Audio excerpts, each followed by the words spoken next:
You're listening to the Trailblazers Podcast, episode 13 with Everette Taylor. If you're spending any cash or money on marketing without product market fit, you're basically wasting your time. You want to make sure that there's an inflection point where that you have a product that people actually want and need, and that there is a viable market out there for people who want your particular product. And if you haven't gotten your product or service to that point, marketing is it's not useless, but it's pretty useless. You're listening to the Trailblazers Podcast, where we will explore the stories of successful Black professionals. Join us as we highlight the knowledge, resources, and tools of these accomplished trailblazers to help provide the know-how, confidence, and motivation you need to blaze your trail. And now, here's your host, Stephen Hart.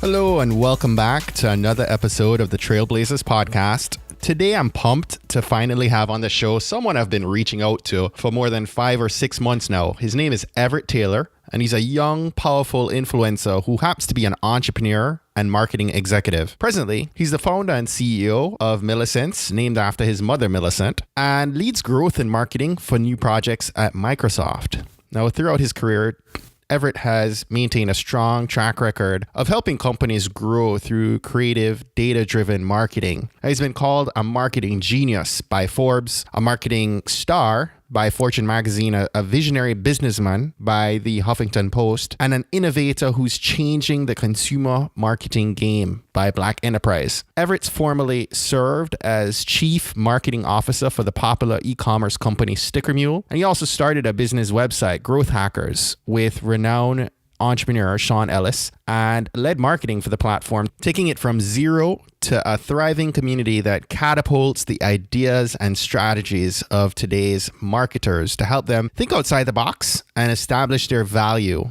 in the industry. On today's episode, we discussed several topics, which included Everette's inspiration to begin his own marketing firm, who mentored him in his formative years in business, some of the lessons he's learning right now while building Millisense. He talked about a past challenge with GrowthHackers and what he did to overcome that. We discussed why product market fit is so important to young businesses. He shared some insight on growth hacks for social media and what small business owners can begin to do right now to build their social media communities. We also talked about how he stays motivated and much, much more. We'll be sure to post links to his site, social channels, and all the resources he mentions on the show notes page at tbpod.com/episode 13. So jump on over, check out those links after listening to today's episode if you'd like to learn more and continue to follow Everette on his journey. So grab a pen and a pad or your note app, and let's go ahead and dive into today's episode. I'm excited to hear what inspires you most. So reach out, tweet me, comment, Facebook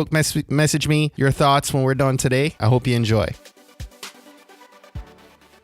Everette, welcome, and thank you for coming on today's session. Thank you, man. I'm happy to be here, brother. So I've shared a little bit about your background in the intro, but could you share something that's not scripted for Huffington Post or Forbes, but it's 100% Everette?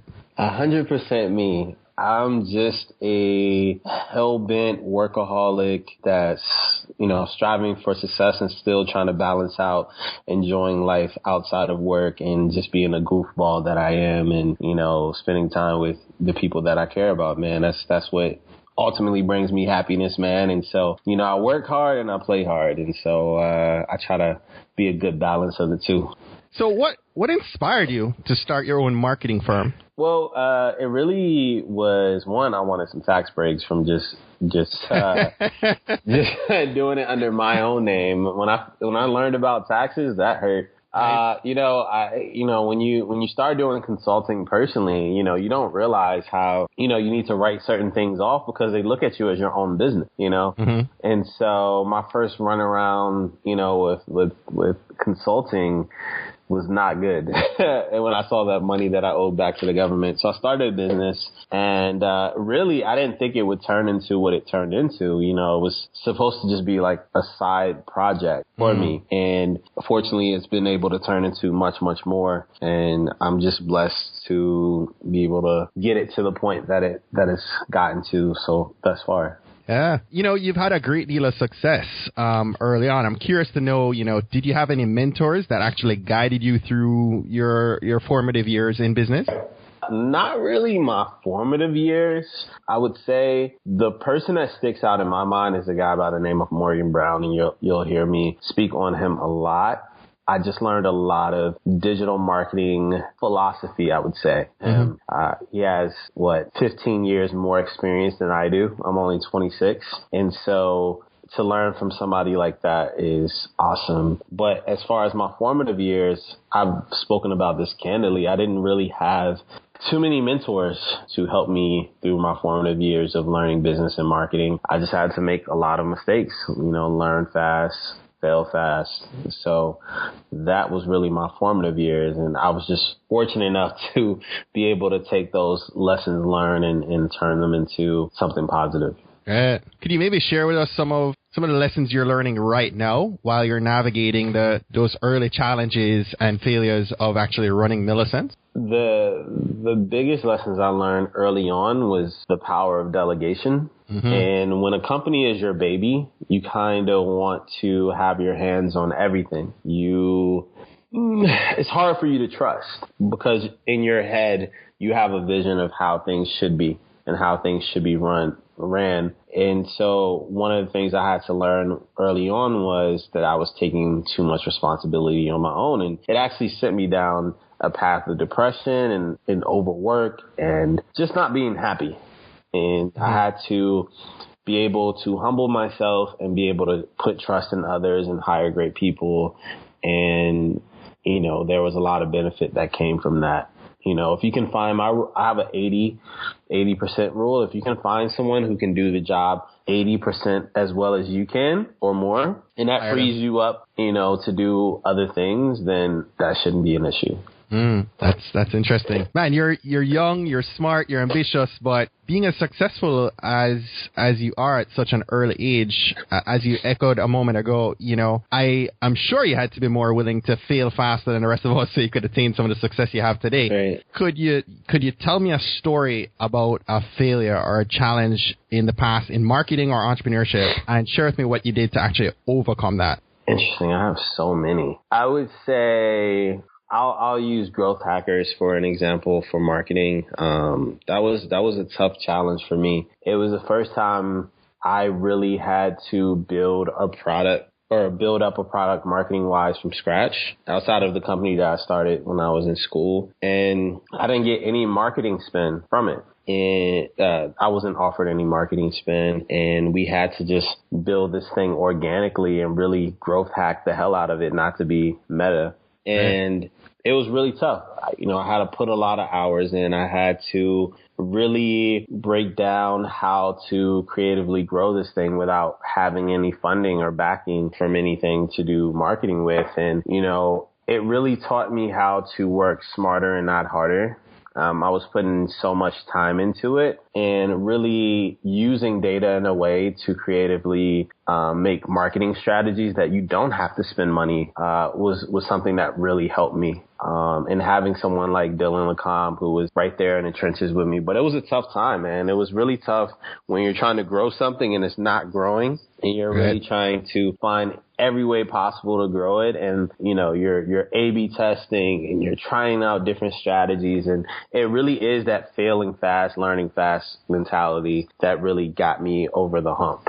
And being able to put in time to learn how to be better at what I did as a marketer as well. Appreciate that. So, I've been following you on Twitter for about 6 months now. Okay. And I know you're someone that preaches product market fit. Great. Could you talk to us about what that means to you and why it's so important that other budding entrepreneurs get that right? Yeah. Here's the thing. If you're spending any cash or money on marketing without product market fit, you're basically wasting your time. You want to make sure that there's an inflection point where that you have a product that people actually want and need, and that there is a viable market out there for people who want your particular product. And if you haven't gotten your product or service to that point, marketing is it's not useless, but it's pretty useless. And so you need to put more effort into developing that product, doing market research, the development of what your customers want and need. You really need to focus on that before you really put a lot of money into marketing. So you talked about growth hacks a minute ago. Great. What are some of the growth hacks for social media and for marketing your own brand in general that's allowed you to build brand awareness among your target audience without costing a ton of money? Growth hacks for social, really, there's really not any surefire hacks. It really all depends on your business. One of the things I tell people all the time is targeted interactions with your target audience, which means finding people who are a best fit for your company. So say you open up a sneaker boutique online, right? Then you want to target people that are talking about Air Jordans. You want to target people who are talking about the Yeezys. You want to interact with these people. You want to follow these people. You want to like their content. You want to interact with those people. And those people are going to become fans of yours. They're going to become curious of what you're doing. They're going to follow you. And so that's one of the things that I don't see a lot of brands doing, is taking the time to do that targeted marketing on social media. And it's super, super effective. And I think it's literally the most effective hack that you can possibly do on social media. And there's different tools like Mention and Crowdfire and Status Brew and all these that you can really check out, where you can find these people online to interact with them. So what's the benefit on the back end? So you have a influencer that you get to interact and engage with you and follow you. Are you basically tapping into their herd? Yeah, really just tapping into their herd, really breaking into their communities. And so, you're breaking into communities, whether it's on social media, whether you're finding communities online. For instance, if you're a marketer and you have marketing software, then you're going to go to communities like GrowthHackers.com. You're going to go to communities like Inbound.org and things like that, or Moz.com, because you want to infiltrate those communities, because those are the people that are going to buy your product and care about your service. Dude, I'm amazed at the size of your social following and, how you've been able to garner the amount of press and media attention to your brand. How did you build an audience that large, and how could business owners build a respectable social community and gain the attention of the media to help grow their business and drive revenue? Well, I mean, it's very different how you grow a personal brand and a business brand. In terms of my personal brand, I was actually just talking to someone about this today. It was really me. It had really nothing to do with what I was doing on social at first. I was always behind the scenes, and working with somebody like Sean Ellis, who is like the godfather of growth hacking and startup marketing, working for someone like that, and my association with him obviously got me noticed, but it was the work that I was doing at companies like Qualaroo, companies like GrowthHackers and Sticker Mule, where people were like, man, this guy is a young guy who's doing awesome things. And I started to get that respect within the marketing community, which really grew my audience, right? But also at the same time, I was also someone that was outspoken, who wasn't afraid to speak on social issues. So at the same time as I'm growing, marketing, people that are doing the same craft, startup audience, I'm also growing a Black Lives Matter audience, a feminist audience, people who, gay, lesbian rights, like all these different things that, I feel passionately about, because I'm able to speak out on those things, and Twitter has given me the platform. And when you say really interesting or solid things, those things will get tweeted, those things will go viral. And it allowed me to continue to build that up. And I think the inflection point really for me was when I became CMO of Sticker Mule, because it's like, this guy is a 25-year-old black male who's CMO of one of the most profitable startups, e-commerce companies out here. And, for me to have the success that I did, and it brought a lot of attention my way. And so I started doing like little podcasts or little blog interviews, right? And that compounded onto one another, where you do something small and then you get something a little bit bigger. The same goes for like conferences and speaking engagements. You do small things and it just compounds and gets bigger and bigger and bigger. And then before you know it, it's just like crazy. You're speaking at conferences in front of thousands of people. You're being featured in Forbes or Inc. magazine. Your things just kind of, spiral out from there. That's crazy to me. I was like blown when I saw that you've become a CMO at such a young age. It's pretty crazy. Yeah. So with all you have, happening, how do you keep from falling into comfort zones with your work? And, what are you doing to motivate and push yourself to new and higher heights? Well, first of all, I'm just wired that way, man.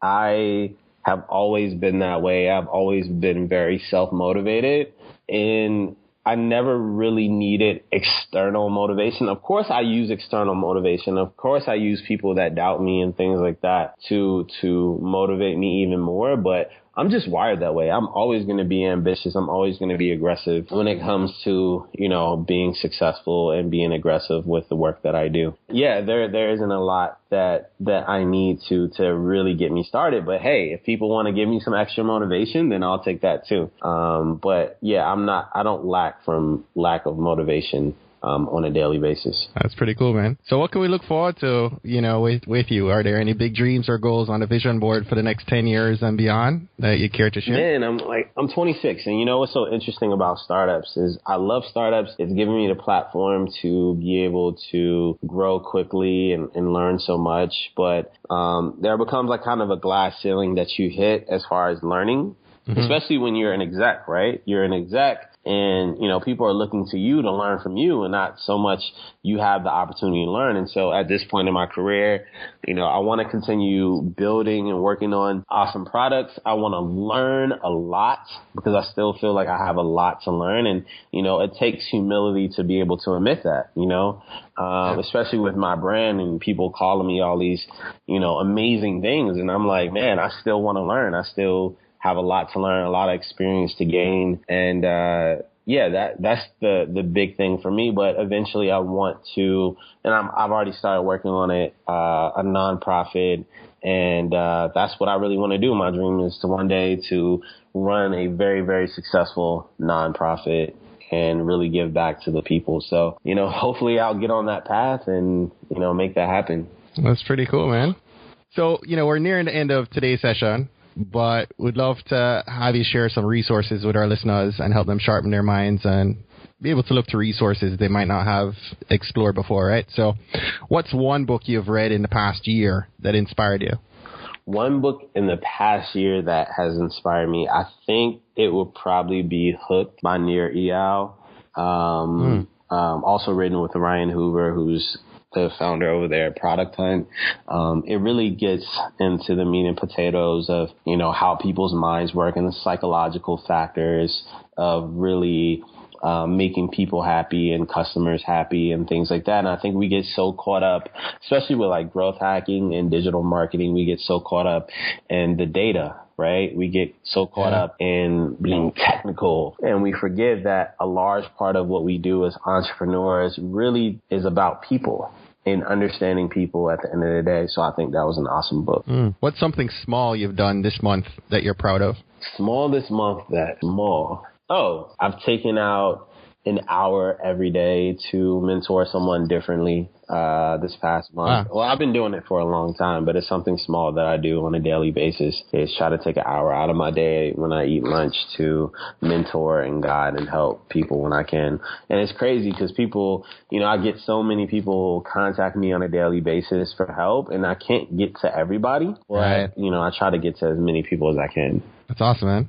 Can a trailblazer have too many goals? Trailblazer have too many goals?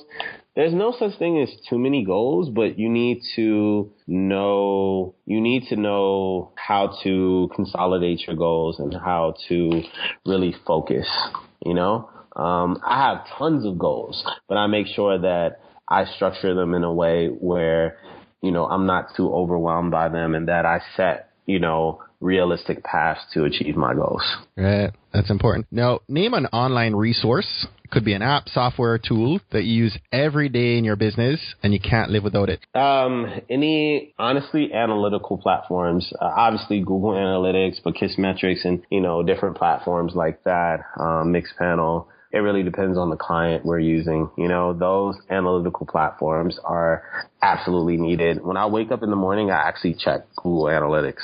on my phone. So absolutely need it. And Google Calendar. If it wasn't for the Google Calendar app, I would be completely lost. I stand with you on that. So you touched on it a moment ago, but why is it important to volunteer and give back of your time, talents, and treasures? Because at the end of the day, you can't be all about you. And you have to leave a mark on this world that's bigger than yourself. And you find so much inspiration and motivation and passion from, helping others. At least I do. And so that's something that really, gets me going and motivates me and helps me feel like I'm doing something bigger than myself. So I think it's very important to help those when you can. And, for me as an African American, it's even more important because a lot of people don't see people in my position. And I know when I was growing up, I didn't see anyone like myself. And so I know it's important for little Black boys and girls to be able to connect with someone like myself. Absolutely. We invite our guests at the end of each interview to take a couple minutes to impart some actionable wisdom, tips, strategies, or it could just be a motivational message that can help them begin to elevate their game right away. Right. So could you just take a couple minutes and help us blaze our trail? Yeah. Be about relentless self-improvement, whether it's, taking just 1 hour or 30 minutes out of your day to improve your craft, to really get better at what you do. Those times where you're just sitting around and watching TV, or those times that you're not really putting in work when you could be. Those are the times that you should really, really strap it down and really get to work and really improving yourself. Even someone like myself, I make sure that I dedicate time to really self-improving myself. I appreciate that, man. That's really important. I hope everyone listening is taking some good notes throughout this call, some good knowledge shared. Before we let you go, I just wanted to take a minute to acknowledge you. Everette, I think you're an amazing young mind and one that's going to have great impact on many young lives in the years ahead. And I'm amazed by your wisdom at 26, your ambition and abilities, right? And I'm really grateful for the dedication and drive you have to push through, a lot of the fears and challenges that you mentioned earlier to be able to achieve the success you're experiencing now. So thank you so much for taking the time to talk with us tonight.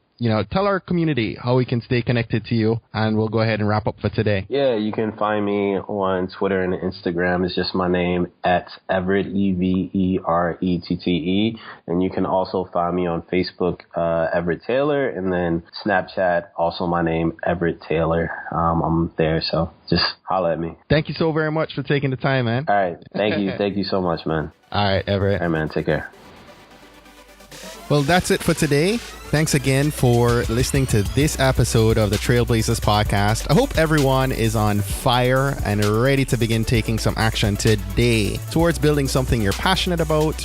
Or if you're a business owner, begin taking and putting Everette's tips on following and engaging with top influencers in social media into action right now. If you're on Twitter, I'd love you to shoot me a tweet at TBPod and tell me what you love most about today's episode. I'm going to post links to Everette's recommendation for books, resources, and his own social channels on our show notes page at tbpod.com/episode 13. Now, if you enjoyed this episode, we need your help. Open a social media post or an email right now. Please tell, a couple family members, friends, or coworkers about the podcast and invite them to listen to this episode or maybe another episode you think might impact them most. We have been steadily growing week over week on our podcast reach and our download numbers, and you are definitely helping us get the word out and putting these very powerful messages and stories from each of these interviews in front of those who these messages have the power to have the greatest impact with. Someone listening to Everette's story today just might be changed by his message and go on to change the world for many others in the process. So once again, thank you so much for listening to today's episode. Tune in next Monday. We will bring you another amazing story, this time about Clarence Wooten, a businessman and an investor who's had several successful startups, including one he sold for $23 million. Don't miss out on his amazing wisdom shared in episode 14. Guys, your time is right now, so rise above, go way beyond, and pursue your greatest you today.